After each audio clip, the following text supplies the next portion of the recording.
1 Samuel, chapitre 4. La parole de Samuel s'adressait à tout Israël. Les Israélites sortirent à la rencontre des Philistins pour les combattre. Ils installèrent leur camp près d'Ébénézer, tandis que les Philistins campaient à Aphek. Les Philistins se rangèrent en ordre de bataille contre Israël, et le combat s'engagea. Israël fut battu par les Philistins qui tuèrent environ 4000 hommes sur le champ de bataille. Le peuple rentra au camp et les anciens d'Israël dirent : Pourquoi l'Éternel a-t-il laissé aujourd'hui les Philistins nous battre ? Allons chercher l'arche de l'alliance de l'Éternel à Silo. Qu'elle vienne au milieu de nous et nous délivre de la domination de nos ennemis. Le peuple envoya des messagers à Silo et l'on apporta de là-bas l'arche de l'alliance de l'Éternel, le maître de l'univers qui siège entre les chérubins. Les deux fils d'Élie, Ophni et Phiné, étaient là, avec l'arche de l'alliance de Dieu. Lorsque l'arche de l'alliance de l'Éternel entra dans le camp, tout Israël poussa de grands cris de joie, et la terre en fut ébranlée. Les Philistins entendirent le vacarme de ces cris et dirent : Que signifient ces grands cris qui retentissent dans le camp des Hébreux ? Lorsqu'ils apprirent que l'arche de l'Éternel était arrivée au camp, les Philistins eurent peur parce qu'ils crurent que Dieu était désormais dans le camp des Hébreux. Malheur à nous, disaient-ils, car ce n'était pas le cas jusqu'à présent. Malheur à nous, qui nous délivrera du pouvoir de ces dieux puissants ? Ce sont eux qui ont frappé les Égyptiens de toutes sortes de fléaux dans le désert. Fortifiez-vous et soyez des hommes, Philistins, sinon vous serez esclaves des Hébreux, comme ils ont été les vôtres. Soyez des hommes et combattez. Les Philistins livrèrent bataille, et Israël fut battu. Chacun s'enfuit dans sa tente. La défaite fut très grande, et 30 000 fantassins israélites furent tués. L'arche de Dieu fut prise, et les deux fils d'Élie, Ophni et Phiné, moururent. Un benjaminite accourut du champ de bataille et vint à Silo le même jour, les vêtements déchirés et la tête couverte de terre. Lorsqu'il arriva, Élie était dans la tente, assis sur un siège près du chemin, car son cœur était inquiet pour l'arche de Dieu. Cet homme entra dans la ville et donna la nouvelle, et toute la ville poussa des cris. Élie entendit ces cris et demanda : Que signifie ce vacarme ? Aussitôt l'homme vint lui annoncer la nouvelle. Or Élie était âgé de 98 ans. Il avait les yeux fixes et ne pouvait plus voir. L'homme dit à Élie : J'arrive du champ de bataille et c'est du champ de bataille que je me suis enfui aujourd'hui. Élie demanda : Que s'est-il passé, mon fils ? Celui qui apportait la nouvelle répondit : Israël a pris la fuite devant les Philistins et le peuple a subi une grande défaite. Même tes deux fils, Ophni et Phiné, sont morts et l'arche de Dieu a été prise. Il avait à peine fait mention de l'arche de Dieu qu'Élie tomba à la renverse de son siège à côté de la porte. Il se brisa la nuque et mourut. C'était en effet un homme âgé et lourd. Il avait été juge en Israël pendant 40 ans. Sa belle-fille, la femme de Phiné, était enceinte et sur le point d'accoucher. Lorsqu'elle entendit la nouvelle de la prise de l'arche de Dieu ainsi que de la mort de son beau-père et de son mari, elle se courba et accoucha, car les douleurs la surprirent. Comme elle allait mourir, les femmes qui étaient avec elle lui dirent : N'aie pas peur, car tu as mis au monde un fils. Mais elle ne répondit pas et n'y fit pas attention. Elle appela l'enfant Ichabod, en disant : La gloire est bannie d'Israël. C'était à cause de la prise de l'arche de Dieu et à cause de son beau-père et de son mari. Elle dit : La gloire est bannie d'Israël, car l'arche de Dieu est prise. 1 Samuel, chapitre 5. Les Philistins prirent l'arche de Dieu et la transportèrent d'Ébénézer à Asdod. Après s'être emparés de l'arche de Dieu, les Philistins la firent entrer dans le temple de Dagon et la placèrent à côté de Dagon. Le lendemain, les Asdodiens se levèrent de bon matin et trouvèrent Dagon étendu, le visage contre terre, devant l'arche de l'Éternel. Ils prirent Dagon et le remirent à sa place. Le surlendemain, ils se levèrent de bon matin et trouvèrent de nouveau Dagon étendu, le visage contre terre, devant l'arche de l'Éternel. La tête de Dagon et ses 2 mains étaient abattues sur le seuil, et il ne lui restait que le tronc. C'est pourquoi, jusqu'à aujourd'hui, les prêtres de Dagon et tous ceux qui viennent dans le temple de Dagon à Asdod ne marchent pas sur le seuil. La main de l'Éternel pesa plus lourdement encore sur les Asdodiens, et il fit des ravages parmi eux. Il les frappa de tumeurs à Asdod et dans le territoire qui en dépend. Quand ils virent cela, les habitants d'Asdod dirent: « L'arche du Dieu d'Israël ne restera pas chez nous, car il fait peser lourdement sa main sur nous et sur Dagon notre Dieu. » Ils firent venir tous les princes des Philistins, les rassemblèrent chez eux et demandèrent: « Que pouvons-nous faire de l'arche de Dieu d'Israël » Les princes répondirent: « Qu'on la transporte à Gath. » Et l'on transporta là-bas l'arche du Dieu d'Israël. Mais une fois qu'on l'y eut transportée, la main de l'Éternel fut contre la ville, et il y eut une très grande terreur. Il frappa les habitants de la ville depuis le petit jusqu'au grand, et ils eurent une éruption de tumeur. Alors ils envoyèrent l'arche de Dieu à Écron.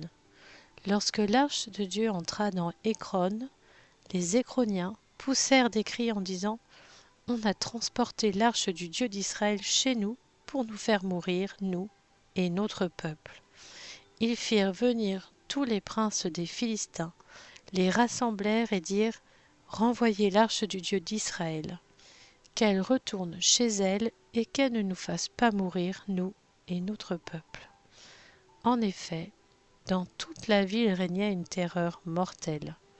La main de Dieu y pesait très lourdement. Ceux qui ne mouraient pas étaient frappés de tumeurs, et les cris de la ville montaient jusqu'au ciel. 1 Samuel, chapitre 6. L'arche de l'Éternel resta 7 mois dans le pays des Philistins. Les Philistins appelèrent les prêtres et les devins, et dirent: « Que pouvons-nous faire de l'arche de l'Éternel ? Faites-nous connaître de quelle manière nous devons la renvoyer chez elle. » Les hommes consultés répondirent: « Si vous renvoyez l'arche du Dieu d'Israël, ne la renvoyez pas sans rien, mais faites à Dieu un sacrifice de culpabilité. Alors vous guérirez et vous saurez pourquoi sa main ne s'est pas retirée de vous. » Les Philistins dirent: « Quelle offrande lui ferons-nous » Ils répondirent: « Nous offrirons 5 tumeurs en or et 5 souris en or, d'après le nombre des princes des Philistins, car le même fléau vous a tous atteints, vous et vos princes. Faites des représentations de vos tumeurs, ainsi que des souris qui ravagent le pays, et rendez gloire au Dieu d'Israël. Peut-être cessera-t-il de faire lourdement peser sa main contre vous, contre vos dieux et contre votre pays. Pourquoi rendriez-vous votre cœur insensible comme les Égyptiens et le Pharaon l'ont fait ? Dieu est intervenu contre eux, et ils ont alors dû laisser partir les Israélites. Maintenant, fabriquez un char tout neuf et prenez 2 vaches qui allaitent et n'ont jamais porté de joug. Attelez ces vaches au char et ramenez leurs petits à l'étable afin qu'ils ne soient plus derrière elles. Vous prendrez l'arche de l'Éternel et vous la mettrez sur le char. Vous placerez à côté d'elle dans un coffre les objets d'or que vous donnez à l'Éternel en sacrifice de culpabilité, puis vous la renverrez et elle partira. Suivez-la du regard. Si elle monte par le chemin de sa frontière vers Beth-Shemesh, cela signifie que c'est l'Éternel qui nous a fait ce grand mal. Sinon, nous saurons que ce n'est pas sa main qui nous a frappés, mais que cela nous est arrivé par hasard. » C'est ce que firent ces hommes. Ils prirent 2 vaches qui allaitaient et les attelèrent au char, et ils enfermèrent les petits dans l'étable. Ils mirent sur le char l'arche de l'Éternel, ainsi que le coffre, avec les souris en or et les représentations de leurs tumeurs. Les vaches prirent directement le chemin de Beth-Shemesh. Elles suivirent toujours la même route en mugissant, sans s'écarter à droite ou à gauche. Les princes des Philistins les suivirent jusqu'à la frontière de Beth-Shemesh. Les habitants de Beth-Shemesh moissonnaient les blés dans la vallée. Ils levèrent les yeux, aperçurent l'arche et se réjouirent en la voyant. Le char arriva dans le champ de Josué, un habitant de Beth-Shemesh, et s'y arrêta. Il y avait là une grande pierre. On fendit le bois du char et l'on offrit les vaches en holocauste à l'Éternel.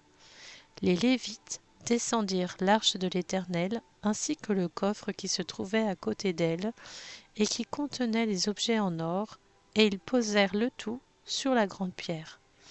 Les habitants de Beth-Shemesh offrirent ce jour-là des holocaustes et des sacrifices à l'Éternel. Après avoir vu cela, les 5 princes des Philistins retournèrent à Écron le jour même. Voici les tumeurs en or que les Philistins donnèrent à l'Éternel en sacrifice de culpabilité. Une pour Asdod, une pour Gaza, une pour Ascalon, une pour Gath, une pour Écron.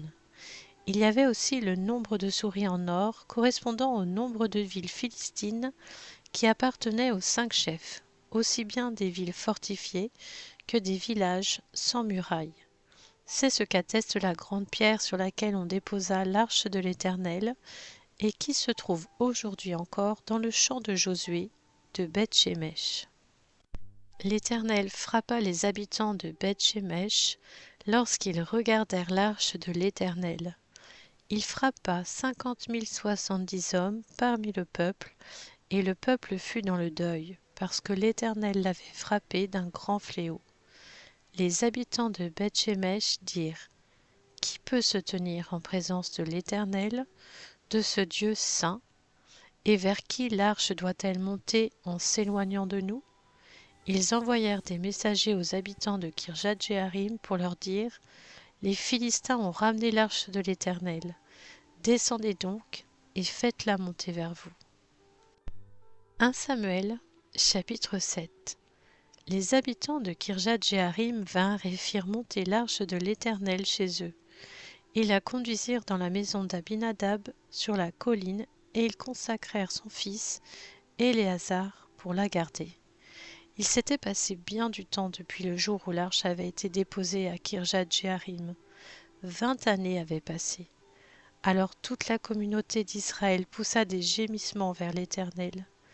Samuel dit à toute la communauté d'Israël : Si c'est de tout votre cœur que vous revenez à l'Éternel, enlevez du milieu de vous les dieux étrangers et les Astartés. Dirigez votre cœur vers l'Éternel et servez-le lui seul. Il vous délivrera alors de l'oppression des Philistins. Les Israélites enlevèrent du milieu d'eux les Baals et les Astartés, et ils servirent l'Éternel seul. Samuel dit : Rassemblez tout Israël à Mitzpa, et je prierai l'Éternel pour vous. Et ils se rassemblèrent à Mitzpa. Ils puisèrent de l'eau et la versèrent devant l'Éternel, et ils jeûnèrent ce jour-là en disant : Nous avons péché contre l'Éternel. Samuel jugea les Israélites à Mitzpa. Les Philistins apprirent que les Israélites s'étaient rassemblés à Mitzpa, et les princes des Philistins montèrent pour attaquer Israël. À cette nouvelle, les Israélites eurent peur des Philistins, et ils dirent à Samuel : N'arrête pas de crier pour nous à l'Éternel, notre Dieu, afin qu'il nous sauve de la domination des Philistins. Samuel prit un tout jeune agneau et l'offrit tout entier en holocauste à l'Éternel. Il cria à l'Éternel pour Israël, et l'Éternel l'exauça. Pendant que Samuel offrait l'holocauste, les Philistins s'approchèrent pour attaquer Israël. L'Éternel fit gronder ce jour-là son tonnerre sur les Philistins et les mit en déroute. Ils furent battus devant Israël. Les hommes d'Israël sortirent de Mitzpa, poursuivirent les Philistins et les battirent jusqu'au-dessous de Beth-Kar. Samuel prit une pierre qu'il plaça entre Mitzpa et Chêne, et il l'appela Ebenezer, en disant: Jusqu'ici l'Éternel nous a secourus. Ainsi, les Philistins furent humiliés, et ils ne vinrent plus sur le territoire d'Israël. La main de l'Éternel fut contre les Philistins pendant toute la vie de Samuel. Les villes que les Philistins avaient prises à Israël retournèrent à Israël depuis Écron jusqu'à Gath avec leur territoire. Israël les arracha à la domination des Philistins. Il y eut aussi paix entre Israël et les Amoréens. Samuel fut juge en Israël pendant toute sa vie. Il allait chaque année faire le tour de Béthel, de Gilgal et de Mitzpa, et il jugeait Israël dans toutes ses villes. Puis il revenait à Rama, où se trouvait sa maison. Il y jugeait Israël, et il construisit là un autel en l'honneur de l'Éternel.